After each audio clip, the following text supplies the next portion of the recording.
Welcome to Imagine Otherwise, the podcast about the people and projects bridging art, activism, and academia to build better worlds. Episodes offer in-depth interviews with creators who use culture for social justice and explore the nitty-gritty work of imagining otherwise. I'm your host, Cathy Hannabach. Over the past few years, we've seen more and more vibrant, intersectional, and interdisciplinary cultural production get the attention it so richly deserves. This work builds on a long history of refusing to separate the personal from the political that's found in third world and women of color feminism, radical Black and queer activism, as well as movements for economic, disability, and environmental justice. All of these traditions have valued the role of art in sparking social change, as the creative and the revolutionary are never far apart. My guest on today's show is creative writer, scholar, and professor Mecca Jamilah Sullivan, whose wide-ranging body of work demonstrates the political and ethical stakes of centering queer Black feminist pleasure in both literature and life. In our conversation, Mecca and I chat about navigating intertwined affects of joy and trauma while moving across genres, the long and rich tradition of Black interdisciplinary writing, and why refusing to separate the body from the page is key to how Mecca imagines otherwise. Thank you so much for being with us today. Thank you. I'm excited about this. So this month at Ideas on Fire, we're focusing on the power and the politics of joy, specifically the role that it plays in our lives and in how we approach our scholarship and the other work that we do in the world. What role does joy play in your research and your other writing projects? So I love this question. I think about joy a lot in my research and in my creative writing. I think joy is something that often we think of it as sort of antithetical to violence, trauma, sort of generational histories of pain. And a lot of my writing centers on those kinds of experiences, especially among Black, queer, and feminist, communities. And yet, as a creative writer and as a literary scholar, in the literature, we have to kind of grapple with the kind of interdependence of joy and violence, and that joy is constantly present, and joy is what sort of brings us through trauma to survival and to hope and to futurity, ways of imagining otherwise, right? And so I think joy is sort of what motivates my own work, and it motivates my interest in the scholars and writers that I am in conversation with. One of the things I've been talking with a lot during the pandemic with folks about is actively cultivating joy or remembering to cultivate joy, particularly given the kind of stress that we're all living with. What kind of practices do you use, I should say, to cultivate joy or to remember to enjoy things when you're in stressful situations or when you're in the middle of a big writing project, like a book or anything else like that? Yeah, it's a great question. I think, so movement, sort of anything, engagement with the body for me is always a source of joy. Intentional, sort of deliberate engagement with the pleasures of the body is a kind of go-to for me for accessing joy. And so that, for me is anything from really good food. I'm not the greatest cook, but I enjoy cooking as a kind of creative exercise. And of course, I enjoy eating food that I've made, for myself that I find to be just, delicious and pleasurable in whatever way.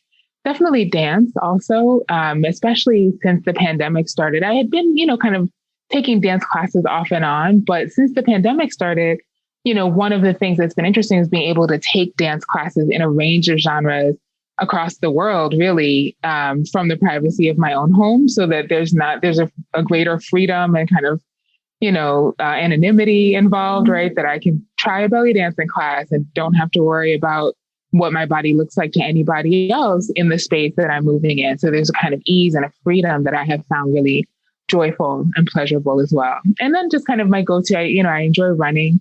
Just sort of anything that takes me sort of out of the head, out of my mind into the body in a kind of pleasurable way. So speaking of pleasure and joy, I would love to talk about your really amazing new book, because I think it's a really interesting take or perspective on how joy plays out in some really complex ways. So it's called The Poetics of Difference, Queer Feminist Forms in the African Diaspora. And to maybe kick off our conversation about it, can you give our listeners a little bit of an overview of what is that book all about? And then I'd love to dive into the writing process a little bit. Sure, definitely. So The book basically looks at the works of late 20th and 21st century African diaspora writers, scholars, artists, and sort of folks working in a range of genres, and thinking about how these artists sort of destabilize or trouble conventions of form in order to destabilize the way we think about power and identity. So some of the more familiar examples might be Ntozake Shange's chorea poem, right? She invents this genre called the chorea poem. It's called For Colored Girls Who Have Considered Suicide When the Rainbow Is Enough. It's very, sort of famous chorea poem in the mid 1970s. And the idea is that she has to create this new genre, the chorea poem, in order to tell the stories of Black women's embodiment, desire, collectivity, survival, and interiority. And other similar kind of known examples are Audre Lorde's biomythography, Zami, right, which is, sort of often classified as an autobiography, but she sort of goes far enough to say the genre of the autobiography is not enough, right? I am calling this a biomythography. It brings together elements of autobiography, but also of myth, of fiction. There are song lyrics, there are lists, right? So this idea that there's a need to kind of use multiple forms and destabilize the convention of a given form in order to articulate fully what we would now call an intersectional experience. And I draw connections between those folks who name new genres, and other examples of experimentalism in a wide range of fields and forms, including, the photography of Zanele Maholi, a South African lesbian photographer, the hip hop of Las Crudas Cubensi, a queer, non-binary hip hop group, Susan Laurie Parks, who sort of queers language in some of her plays, especially in thinking about sort of reproductive autonomy. And the idea is essentially that, in order to make claims about and destabilize normative ways of thinking about power, difference, and identity, these artists are really shifting and deconstructing the norms of form and genre. I really loved working with you on this book as your indexer, first of all. But one of my favorite things about it is your insistence on positioning what we might call kind of positive affects like personal joy, erotic desire, familial and communal love, alongside, as you point out, these kind of more challenging affects of physical pain, of historical trauma, and collective grief. And you really do show how these are inseparable embodied experiences, both for the artists that you analyze, but also for your own interdisciplinary methodology. What do you find particularly rich about that kind of juxtaposition, specifically for the queer Black feminist histories that you trace across the book? Yeah, I think, it's a really interesting question.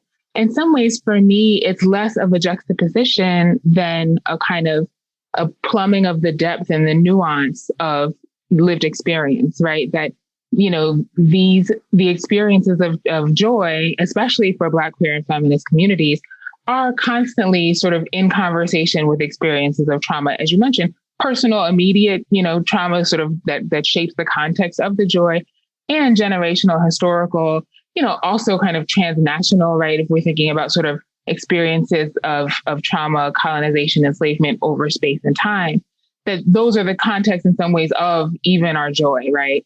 And so I always think about, the works of Audre Lorde. She's, my go-to person for theory, for craft, and, she's in many ways the model for this kind of thinking that I'm trying to do in this book.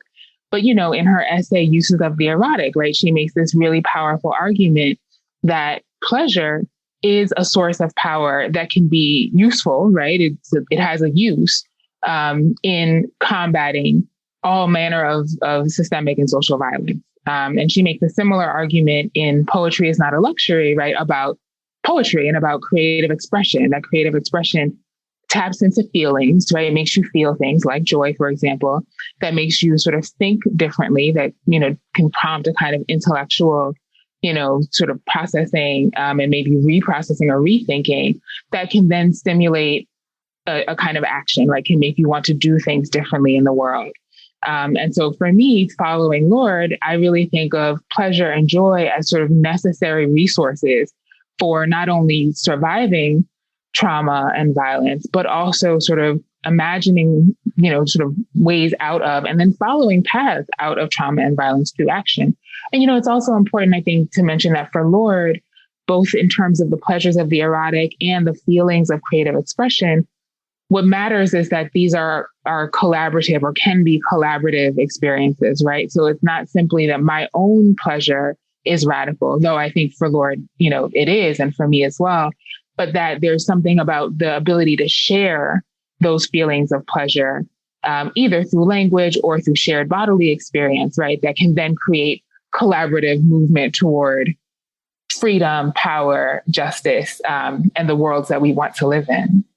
I find it really interesting how you draw on Lord in terms of her insistence that these genres need to be challenged and these genres need to be kind of creatively transformed to get at the kind of embodied experiences that she's writing about. And your writing itself does this as well in a really, I think, fascinating ways. I mean, this book is a scholarly book, but it also embodies a kind of poetic voice, a kind of creative nonfiction voice, I would say.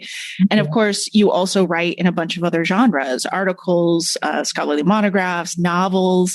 I'd love to talk about kind of how you approach genre in your own work. Do you find yourself kind of navigating between those different forms in your writing practice? Do they influence each other for you?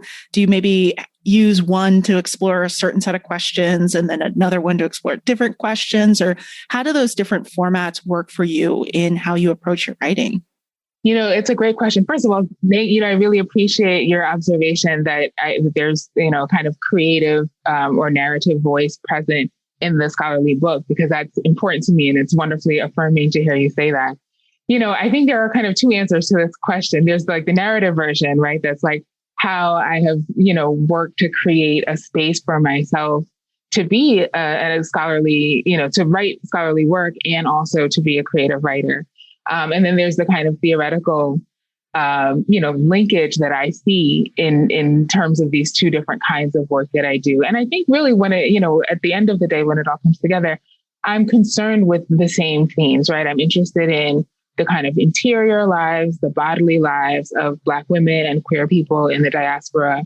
And I'm interested in how to sort of think through those bodily and interior experiences through voice and, what of course, as theorists we would call poetics, right? Which I see as similar to what creative writers might call narrative voice, right? Or kind of, poetic voice. And, for me as a creative writer, that's absolutely what I'm interested in.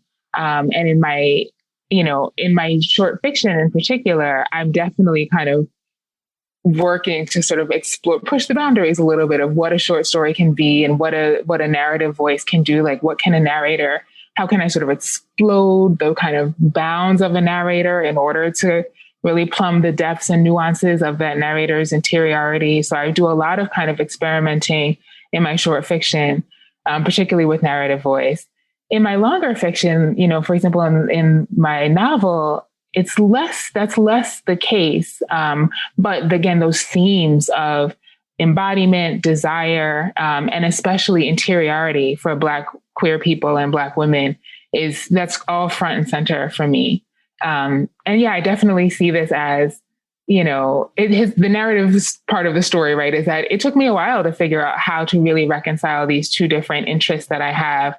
And I realized that part of that is disciplinary, right? Part of that is about the imposition of a disciplinary structure onto modes of expression that are in fact undisciplined and maybe undisciplinable, right? In terms of the ways in which, thinking about the histories of the foundational texts of Africana studies or Black studies are hybrid texts, right? Du Bois' Souls of Black Folk is a hybrid text that contains fiction and contains, essay, and sort of melds them together somewhat seamlessly, right? Frederick Douglass, as of course, a kind of, foreparent of Black studies, who is also a poet.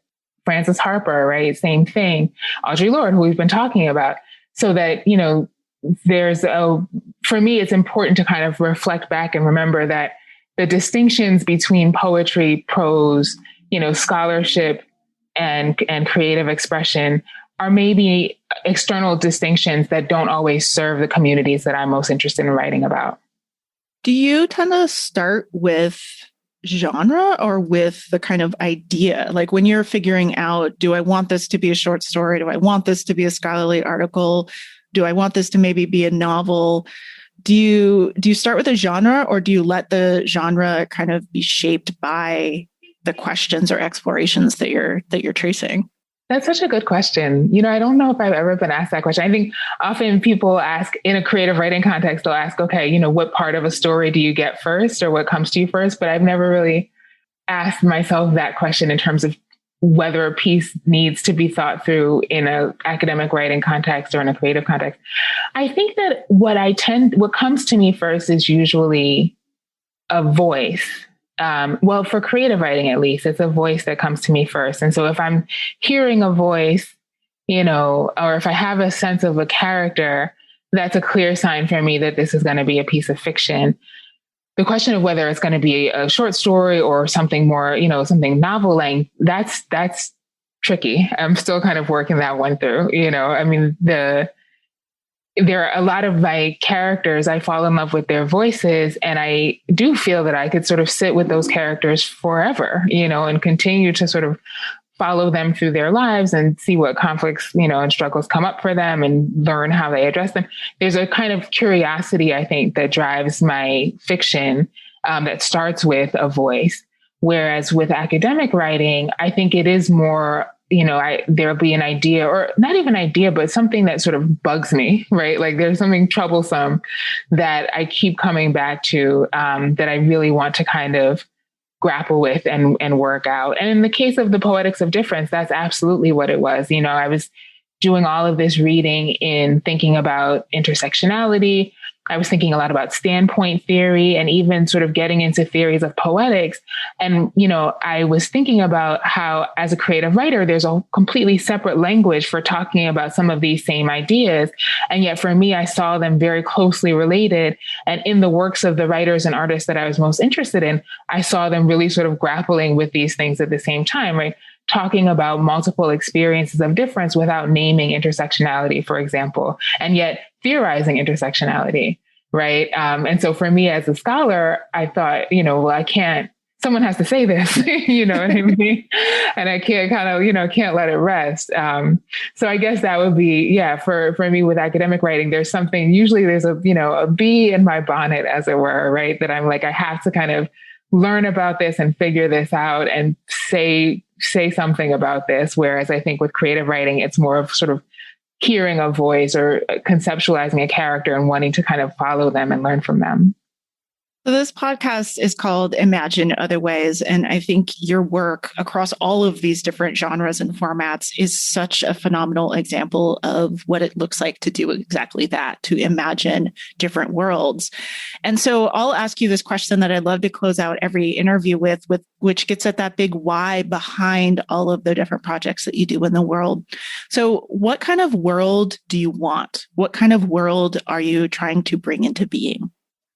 So I love this question. And, in thinking about this, I had the chance to participate in Black Artists for Freedom, which was a collective of Black artists who created this initiative June 19th last year, to kind of basically ask that same question, really imagine what, in that context, it was freedom, right? Imagine what freedom meant to us. And the collective included hundreds, we ended up with hundreds of signatures. It was about sort of really asking for publishing and other kind of literary industries to reimagine sort of their own place in imagining otherwise, right? And pushing for change in those areas.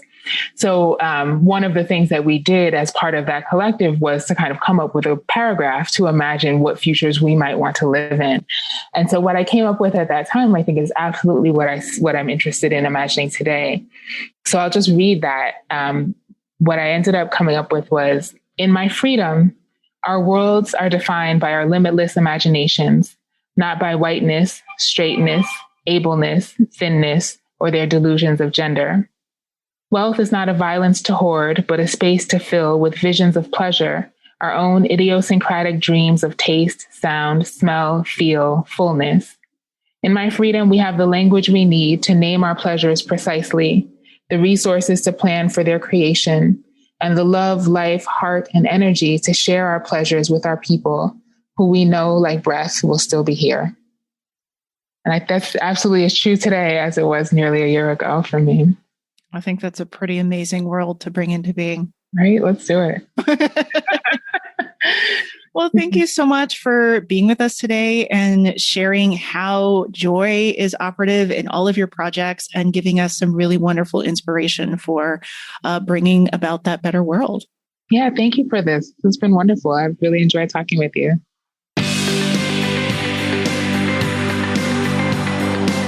Thanks for listening to another episode of Imagine Otherwise. Imagine Otherwise is produced by Ideas on Fire, and this episode was created by Christopher Prasad and myself, Cathy Hannabach. Audio editing was provided by the awesome folks at Pro Podcast Solutions. You can check out the show notes and transcript for this episode on our website at ideasonfire.net, where you can also read about our fabulous guests and find links to the people and projects we discussed on the show.